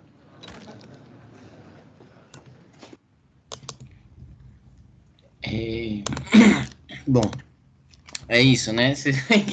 Essa parte em particular, né, que eles criticam, que eles falam que o Marlowe é comunista, assim, é interessante que lembra algumas coisas ridículas, né, que a gente viu aqui no Brasil também na ditadura, né, das acusações da Antígona de ser uma peça comunista, né? A gente vê que não são exclusividades nossas, assim. Mas depois disso eles acabaram, né, com o Federal Theatre Project, acusando de comunista e tudo mais. E o que aconteceu foi que toda essa estrutura que o Teatro Operário tinha criado nos anos precedentes e que ele abriu mão, né, para entrar no Federal Theatre, quando acaba o Federal Theatre não tem mais estrutura, né? Então foi basicamente aí o fim do Teatro Operário nos Estados Unidos, né? E a gente vai ver que, enfim, vai ser mais ou menos nessa época também que primeiro que a peça do Piscator vai ser encenada, né? E depois que ele vai chegar nos Estados Unidos. Um segundo.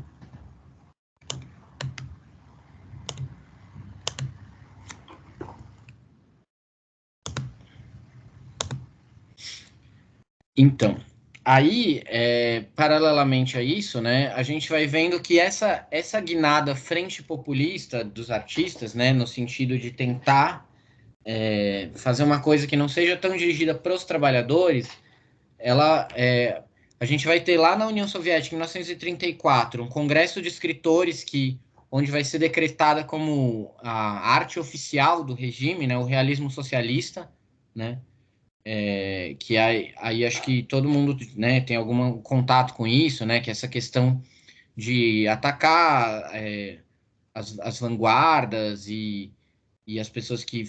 é uma ideia de resgatar um pouco um certo naturalismo, umas obras heróicas que tenham trabalhadores como protagonistas, que tragam exemplos positivos, né, e vai servir isso como uma carta de princípios para a censura dos artistas, para a prisão de artistas, né? E para propugnar que a arte soviética tem que ser daquele jeito, com aqueles modelos, etc., né? Então, nos Estados Unidos, em 1935, também vai ter um congresso de escritores, né? Aqui uma fotinho dele, né? E ele tem alguma coisa em comum, né? Óbvio que ele não vai propugnar realismo socialista como a arte oficial dos Estados Unidos, mas ele tem muito a ver com a frente popular, né? Porque vão ter discussões como, por exemplo, defender a mudança de trabalhadores, de termos como trabalhadores por povo, e uma valorização de um tipo de arte que eles chamam de realismo psicológico, né? Que é uma coisa de apelar justamente, né? De voltar para aquela coisa do drama individual, de fazer personagens profundos, com sentimentos, com uma história, né? Que é bem no outro sentido, né? A gente lembra que o Piscator falava que essa época, de certa forma, caricaturiza as pessoas, colocando, às vezes, elas como representantes de certas camadas sociais ou classes. Aqui eles querem ir para um outro lado, né? Que é de dar profundidade para a personagem, etc., tirar ela do típico, né, e colocar ela no subjetivo, no psicológico, né, de ressaltar valores da classe média. Então, eles condenam a agitação e propaganda como uma coisa esquemática, né, que eles não queriam que o teatro se afastasse, né, desse esquematismo.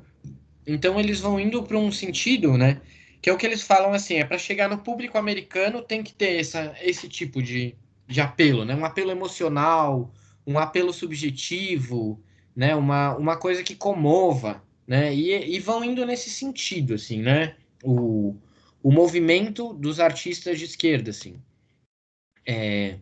Aí aqui, nesse mesmo ano, né? Curiosamente, a gente vai ter um momento que é muito emblemático para o teatro operário, mas acho que é bem interessante a gente pensar, né? Que é uma peça de agitação e propaganda que foi escrita pelo Clifford Odets, né, que era o dramaturgo do Group Theatre, né? O Group Theatre foi um desses grupos que veio desse teatro dos Little Theatres e vai entrando na Broadway, ele continua sendo um teatro de esquerda, mas justamente um teatro que vai sendo de esquerda, mas vai sendo da Broadway e vai tendo essas contradições e conflitos, né?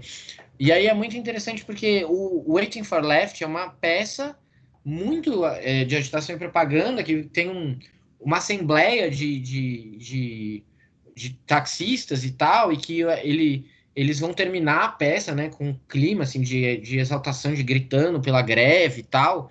E ela fez um grande sucesso, né? Teve 144 apresentações na Broadway. E ela virou um modelo de peça para o movimento de teatro operário, né? Que aqui a gente vê, 35 foi o ano que foi criado o Federal Theater, né?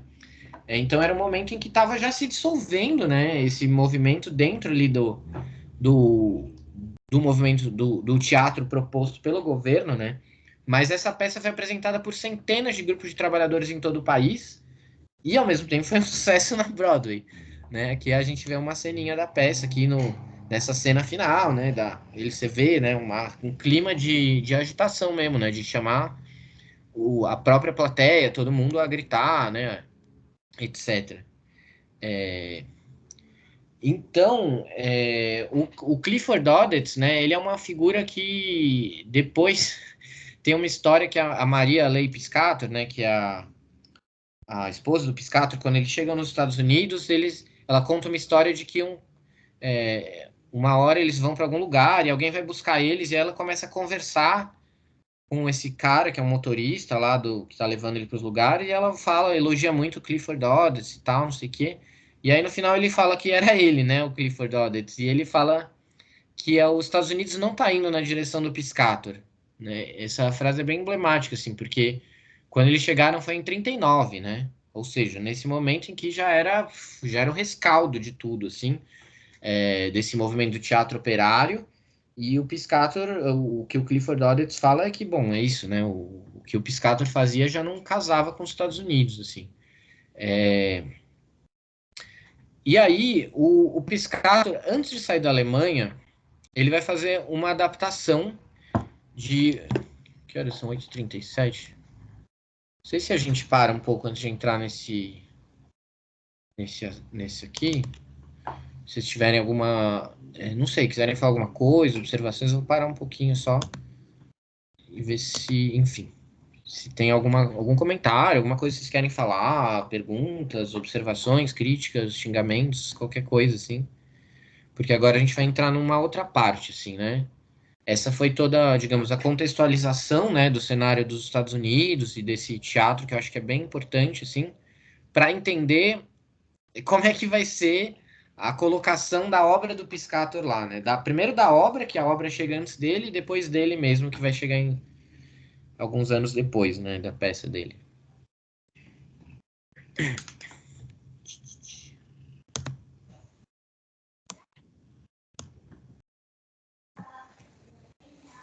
Oi, tudo bem? Eu só queria comentar que tem um livro em espanhol, caso com certeza você conhece, mas acho que você não mencionou, que chama O Teatro Vivo de Elmer Rice, e que ele está em espanhol. E ele é bem interessante, é Living Theater, né? Mas foi traduzido assim. E é bem legal, é bem antigo, né? Chegou aqui bem cedinho.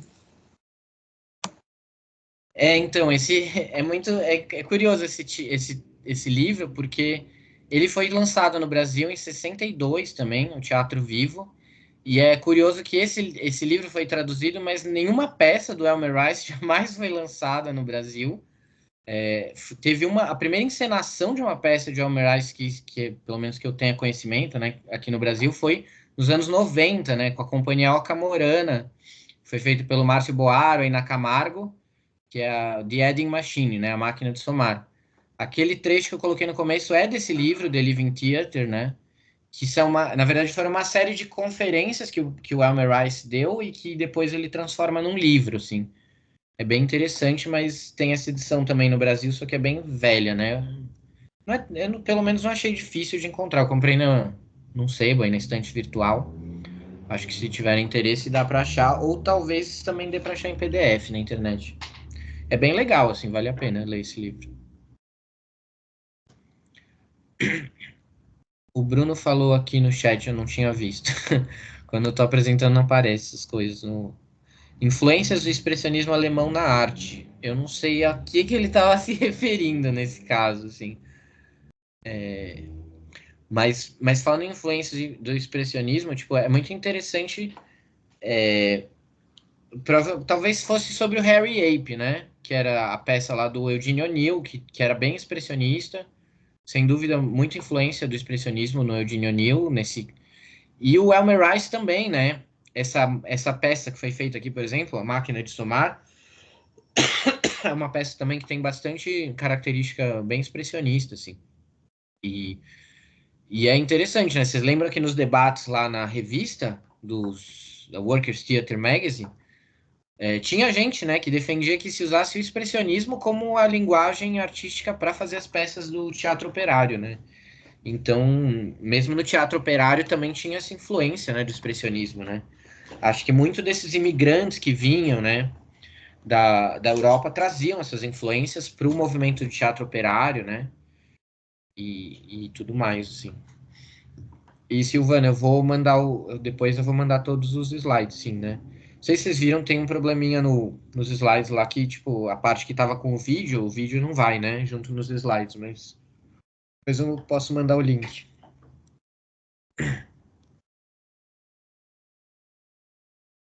Bom, a gente volta então. Ninguém mais quer falar nada?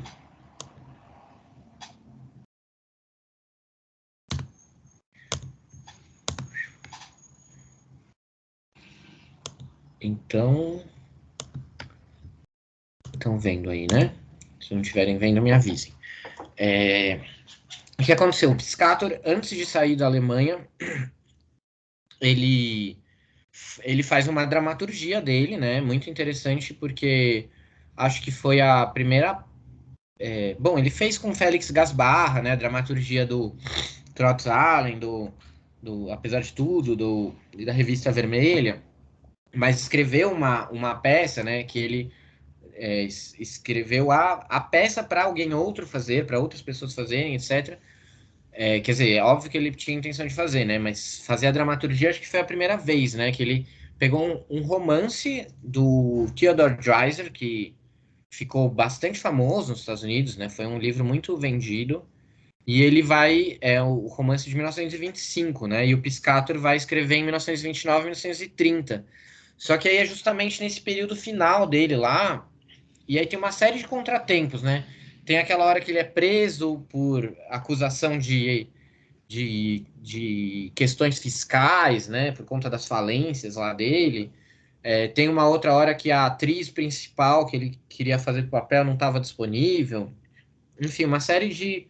Também teve toda uma negociação ali com a Lina Goldschmidt, que era a pessoa que traduziu os romances do Theodor Dreiser para o alemão, e que ela tinha feito uma primeira versão, aí o Piscator leu e falou que queria fazer outra, aí ele teve toda uma negociação triangulada com o Theodor Dreiser e essa pessoa, Lina Goldschmidt, até ele fazer a versão dele, assim, que a primeira vez que o Dreiser leu, ele achou que estava talvez muito marxista, sei lá. Ele fez algumas observações, aí eles mudaram, etc. O fato é que, assim, não chegou a ser encenada a peça, né? Inclusive, eu vi que teve um encontro que ele teve com o Brecht, eu acho que na França, não lembro. Tem algum lugar que ele e o Brecht se encontram, e aí eles fazem um acordo, assim, tipo, de que as duas peças que eles tinham que não tinham sido encenadas, que o Piscator tinha essa, o Brecht tinha... Putz, eu não vou falar o nome agora porque eu vou falar besteira. Eu não lembro que peça que era, mas que ele fazia um acordo de ler, apoiar o outro, ler o que estava sendo feito antes de encenarem, assim, né? E aí o Piscator fica com essa peça na mão e o Dreiser gosta da adaptação, né? Em 1932, ele vai levar para o Group Theatre a adaptação. E o Group Theatre recusa, né?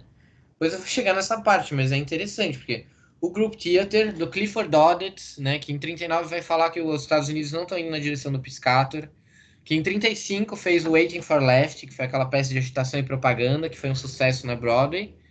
Em 32, o grupo dele, né, a Sheryl Crawford, que é uma das diretoras, vai falar que é uma peça que não pega muito, assim, né?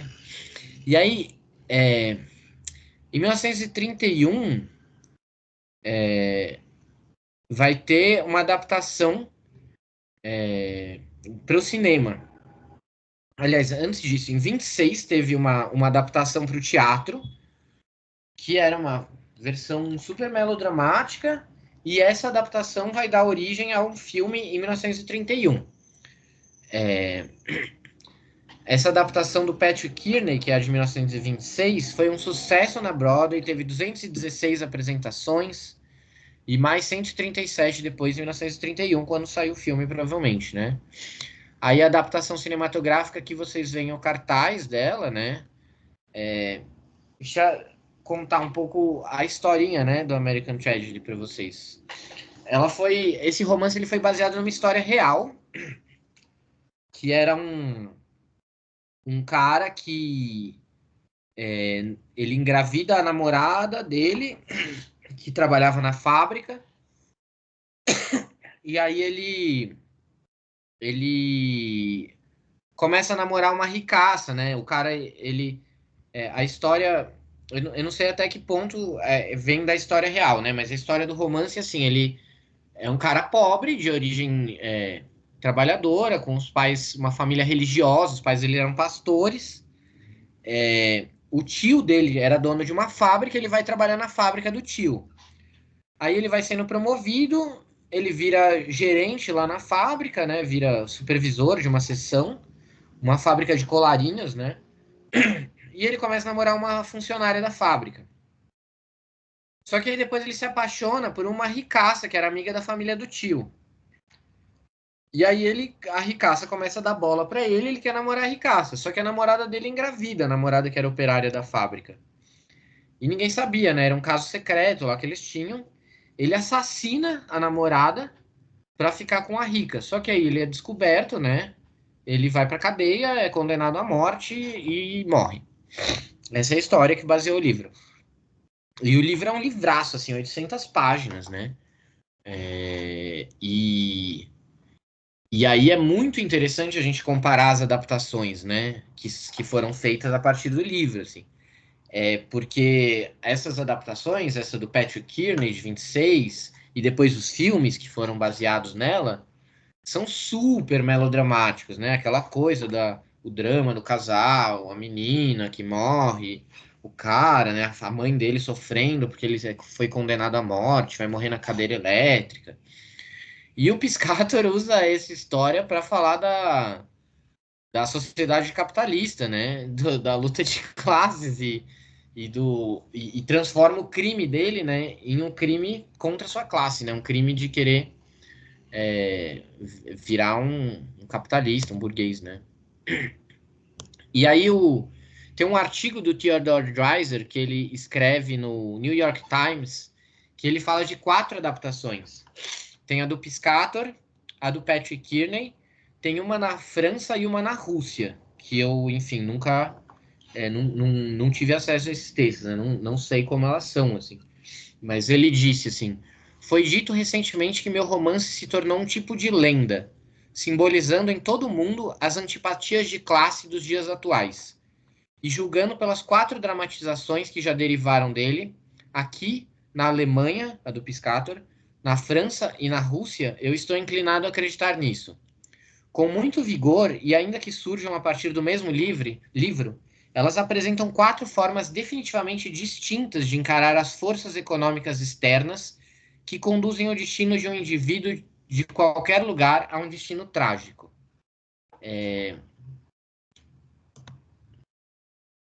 Aí ele fala sobre a adaptação do Patrick Kearney, né? Essa de 1926, que foi para Broadway, virou um grande sucesso na Broadway, e depois virou um filme que o filme não foi um grande sucesso, mas a adaptação da Broadway foi. Ele fala: a abordagem foi infelizmente semi-melodramática, pois ela se ocupava da fórmula da miséria à fortuna e de volta à miséria, tão cara ao coração americano.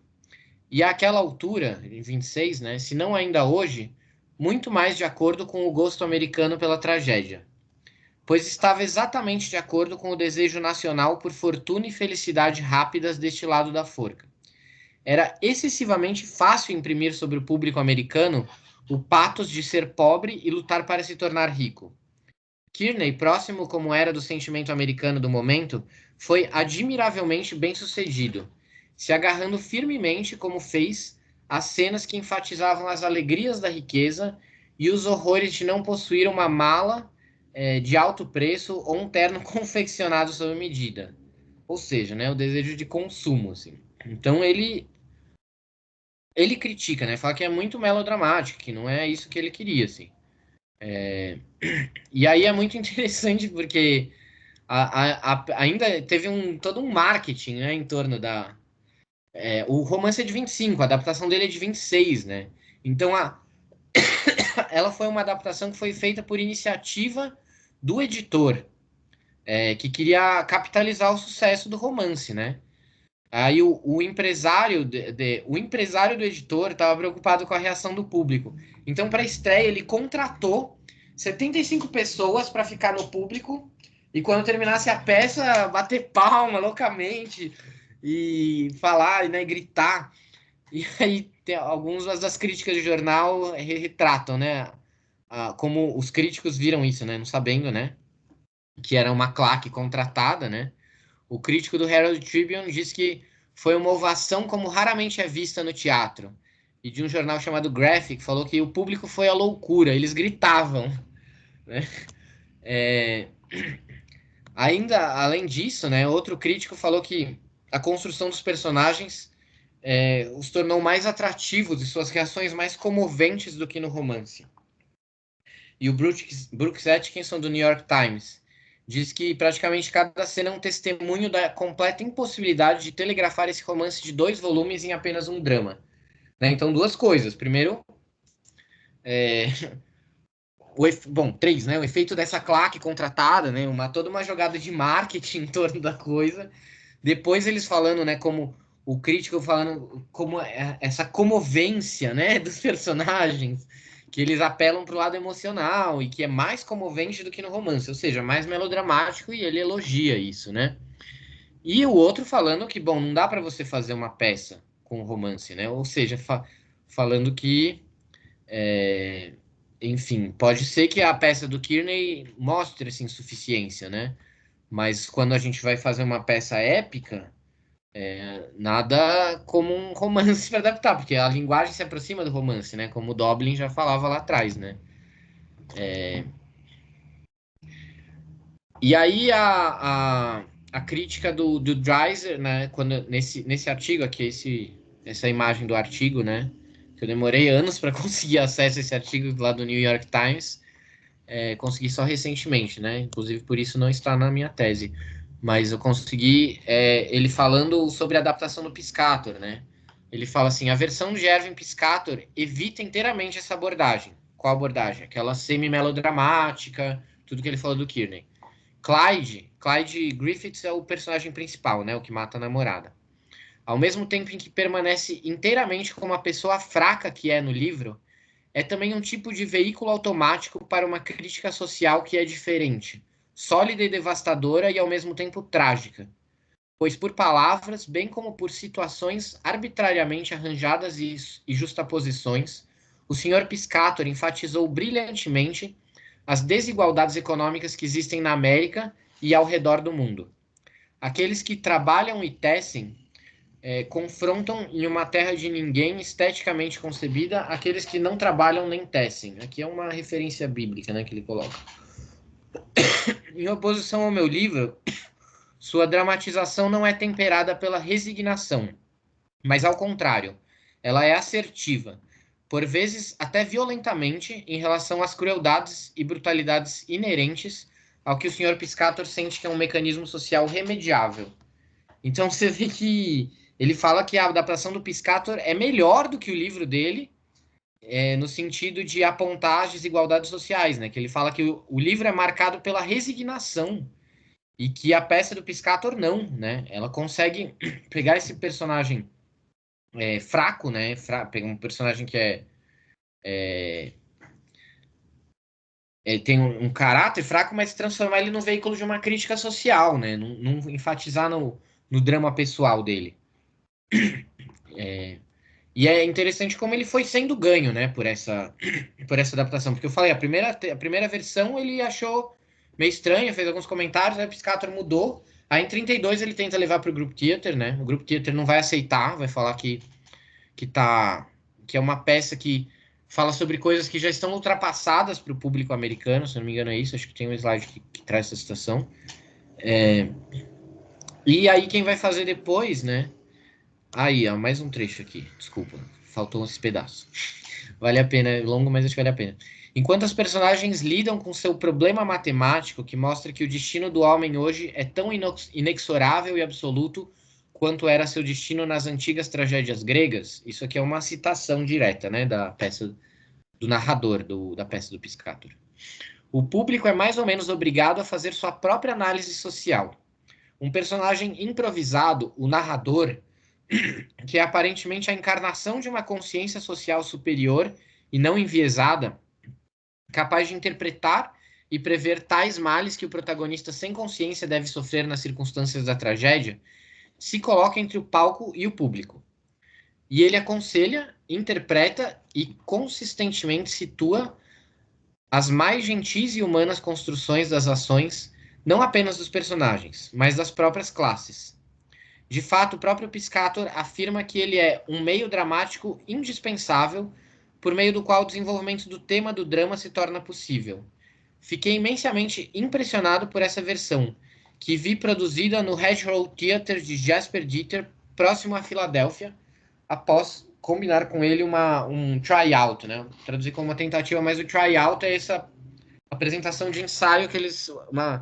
tipo um teste, né? As peças, em geral, antes de irem para Broadway, elas eram encenadas num teatro fora da capital, com uma produção mais barata, para ver se ia dar certo, porque aí eles iam ver se iam investir toda aquela quantidade de dinheiro para produzir a peça na Broadway, né? Então aqui, vocês veem, o Jasper Dieter, que era aquele cara que participou do Provincetown Players lá em 1915, que saiu do Provincetown Players porque achou que estava se comercializando demais, que participou do movimento de teatro operário, do Workers' Drama League, em 1926. E aí ele foi para Pensilvânia para fazer esse Hedgerow Theatre. Ele aceitou fazer a peça, a encenação do texto do Piscator, e foi um sucesso, né, para os padrões deles, assim. Aí, quando o Dreiser escreveu esse texto, ainda não tinha sido feita a encenação na Broadway, que vai ser em 36, né? Mas tá chegando o nosso teto aqui, né? São quase 9, então eu acho que a gente podia deixar isso para continuar na próxima aula, né? A gente retoma a partir daqui, pode ser? E aí, enfim, nesses minutos finais, fica para a gente debater alguma coisa aí que vocês queiram colocar. Se vocês quiserem. Vocês são muito quietinhas.